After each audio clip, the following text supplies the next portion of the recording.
अंदर बजाज ने जैसा हम लोगों को अनाउंस किया था कि वो अपनी 8 न्यू बाइक्स को लेकर के आने वाले हैं। उस टाइम तो नहीं, बट कुछ टाइम बाद जो है वो बहुत सारी बाइक्स के बारे में हम लोगों को पता चला। रिसेंट के टाइम में भी अगर आप देखेंगे, सो इनकी बहुत सारी बाइक जो है वो ऑलरेडी इंडियन मार्केट या फिर इंडियन रोड्स पे जो हो टेस्टिंग के दौरान देखी गई है।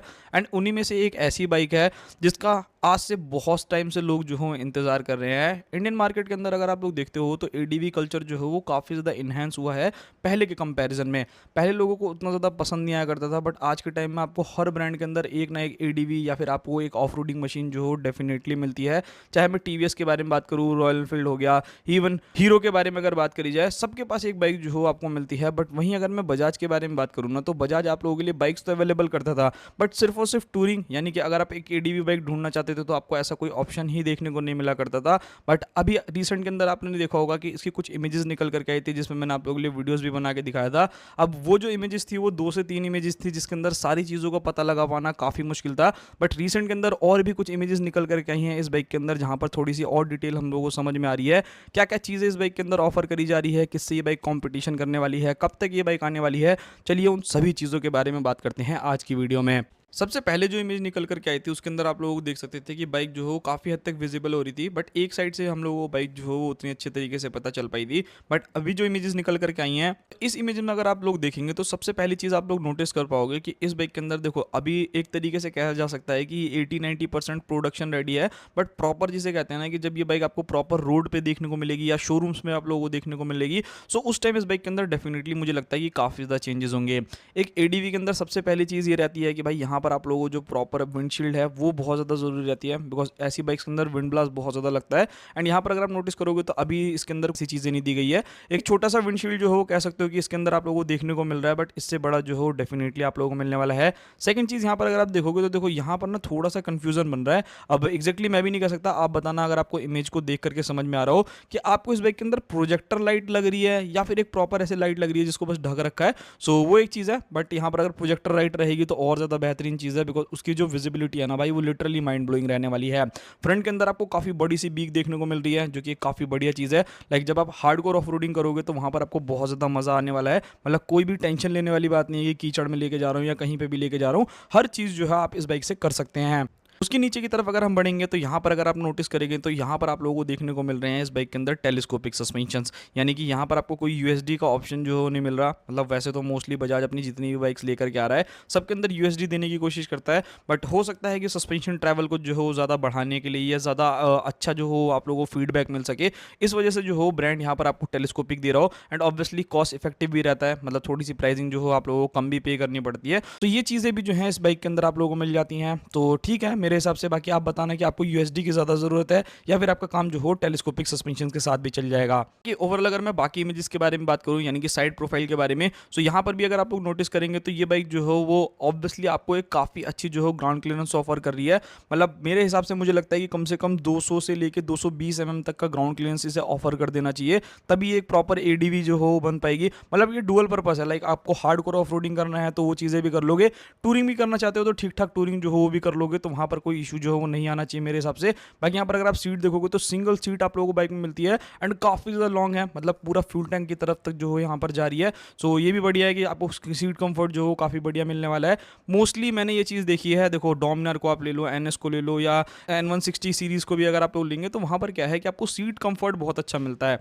एंड ये तो लॉन्ग राइड्स करने के लिए बनी है, ऑफ रोडिंग करने के लिए बनी है। सो उस कंडीशन में थोड़ा सा सीट को जो हो और ज़्यादा अच्छा एंड और ज़्यादा कुशनिंग जो हो दी जाएगी। एग्जॉस्ट अगर आप नोटिस करोगे तो वो आप साफ देख सकते हो, यहाँ पर आपको अंडर बैली एग्जॉस्ट नहीं दिया जा रहा, लाइक केटीएम के अंदर जैसा आपको मिलता है कि अंडर बैली एग्जॉस्ट जो है वो ऑफर करते हैं। यहाँ पर आपको एक्सपल्स की तरफ जो है वो हाई माउंट एग्जॉस्ट मिल रहा है एंड उसकी भी डिजाइनिंग काफ़ी अच्छी है, बिकॉज यहाँ पर अगर आप देखोगे तो दो तरीके से शील्ड जैसी लगी हैं। मतलब एक एग्जॉस्ट जो है वो अंदर की तरफ है एंड उसके ऊपर एक प्लेट है, ताकि जो पिलियन अगर पीछे आपके साथ बैठ के जाता है तो उसको हीट का कोई इशू ना हो या फिर उसके पैर जलने की जो हो कोई भी शिकायत ना है। सो ये चीज़ें हैं। बाकी यहाँ पर एल्युमिनियम स्विंग आर्म का इस्तेमाल बिल्कुल भी नहीं हो रहा, मतलब यहाँ पर नॉर्मल जो आप लोगों को देखने को मिलता है ना बॉक्स टाइप का स्विंग आर्म, वही कंपनी यूज़ कर रही है, थोड़ा सा भारी ज़रूर रहता है बट प्राइसिंग के मामले में यानी कॉस्ट इफेक्टिव रहता है।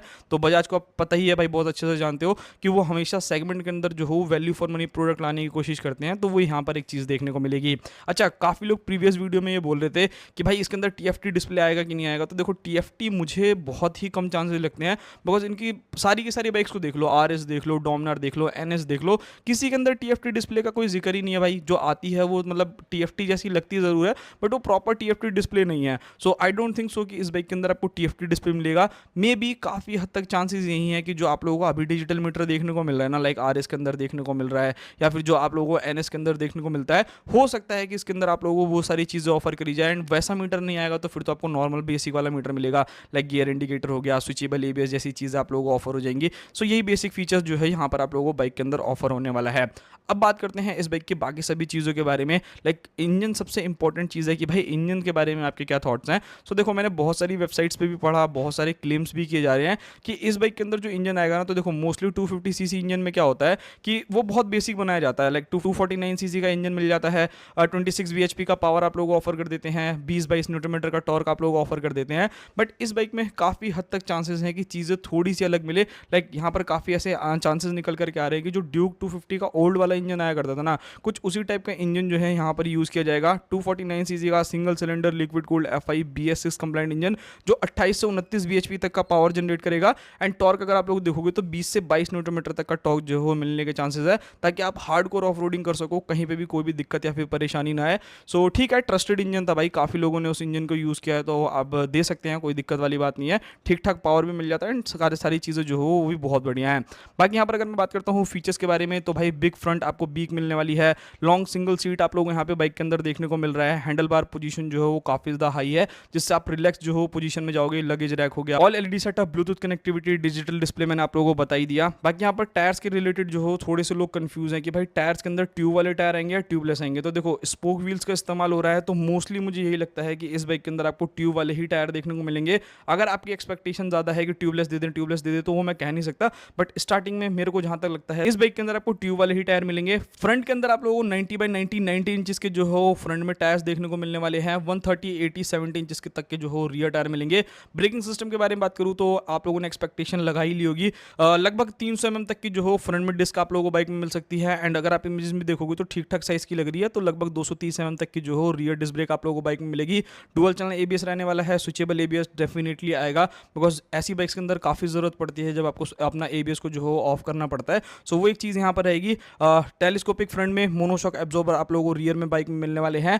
बात करते हैं कंपटीशन के बारे में। सो देखो, कंपटीशन एक ऐसी चीज़ से हो सकता है, 250cc की बाइक ज़रूर रहेगी, बट जो प्राइस आप लोगों को मिलने वाला है ना इस बाइक का, वो काफ़ी ज़्यादा अट्रैक्टिव रहेगा। मतलब सीधा एक्सपल्स 210 को ये टारगेट करने वाली है, उसी के साथ RTX जिसको अभी थोड़ा सा कम प्राइस में जो हो लॉन्च कर रखा है, उससे ये बाइक जो हो कंपटीशन करेगी। V-Strom का हो सकता है कि अब मार्केट जो हो काफ़ी डाउन भी पड़ जाए, बट ठीक है, जिन्हें स्मूथ इंजन या रिलायबल इंजन चाहिए तो उसकी तरफ जा सकते हैं, बट ये कंपटीशन में रहेगी। YSD की जो आप लोगों को ADVs देखने को मिलती है और जो ADV 250 आती है, उससे ये डायरेक्ट कंपटीशन करेगी। लॉन्च डेट के बारे में बात की जाए तो राजीव बजाज ने ये चीज़ हम लोगों को ऑलरेडी बताई थी कि वो 2025-26 तक में बीच में जो हो लॉन्च कर देंगे, बट 26 तो एंड होने वाला है, तो शायद एंडिंग में या फिर 2027 की स्टार्टिंग में आप लोगों को ये बाइक्स देखने को मिल जाएगी। 2 लाख से लेकर 2,20,000 रुपये जो है इस बाइक की प्राइसिंग रहने वाली है, बिकॉज ऑब्वियसली ये जो हो एक 350cc से नीचे का इंजन रहने वाला है। सो यहाँ पर प्राइसिंग भी जो हो काफ़ी ज़्यादा डिफरेंशिएट होने वाली है। सो ये था पूरा वीडियो। आई होप कि मैंने आप लोगों को पूरी की पूरी डिटेल दे दी होगी, कोई कमी पेशी रह गई होगी तो उसके लिए आप मुझे कमेंट कर सकते हैं, मैं पूरी कोशिश करूँगा कि मैं आप लोगों के लिए वीडियोज़ बना दूँ।